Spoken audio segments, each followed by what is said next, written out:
to get them out of my house, you see. So I'm taking them out to show them these different apartments. We got out of the newspaper there with the ads, and we're going around these different apartments. You never seen two more finicky people in your life over just exactly what they felt they were entitled to live in, you know. And so I made arrangements to go to Israel with a Bible school study group for 11 weeks. And I did not want to leave them in my house. And so what I did is I told them, which I did, I rented my house out to a very close friend of mine, and I told them that this friend is renting the house and they're going to have to find a place. That's why we're looking for the apartment and stuff like that. And so I believe it or not, the day the moving van comes, she's still in bed, he's still on the couch, the other person there that's moving in, you see, and I'm basically, and I'm moving some of my stuff out in storage in this moving van, so the other person has got their, stuff, they're getting ready to move in.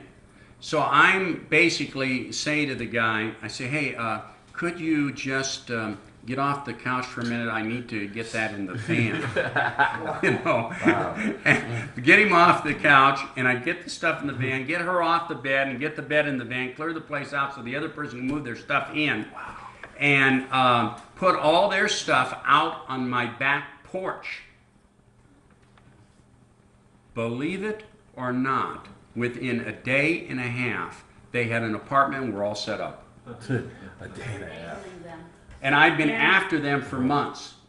In other words, I was enabling them, trying to be the nice Christian guy, and putting up with all this, thinking I'm doing them a service, where in actuality, they were just being deadbeats and taking advantage of me and not really trying to help themselves, just taking the free lunch. Now, many of you may not be able to identify with what I've just got through talking about, but it does happen. It does happen, and that's part of growing up in wisdom for me, to be able to properly discern how I do help and how I do serve people.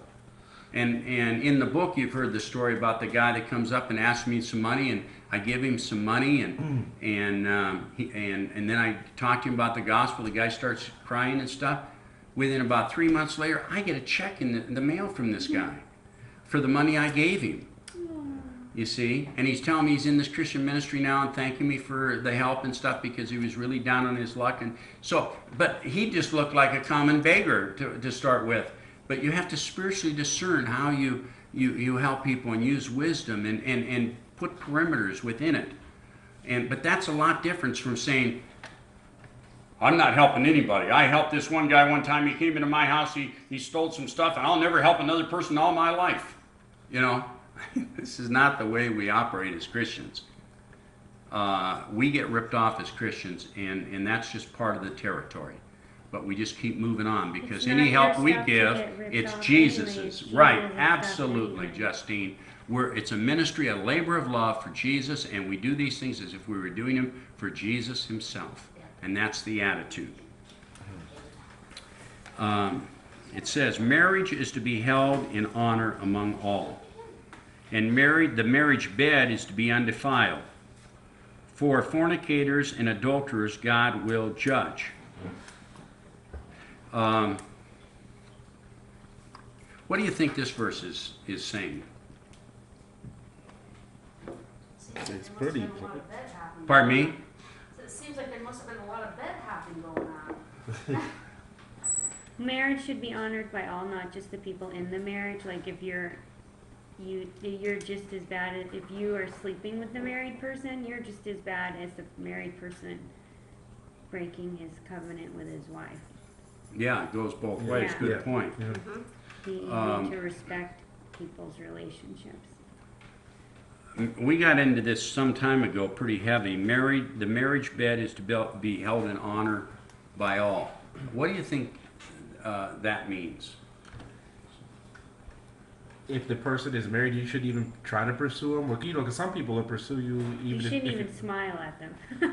Well, I don't know about that. No, listen. No, listen to what the No. word said. The marriage bed is to be held in honor among all. How would the marriage bed not be held in honor by all?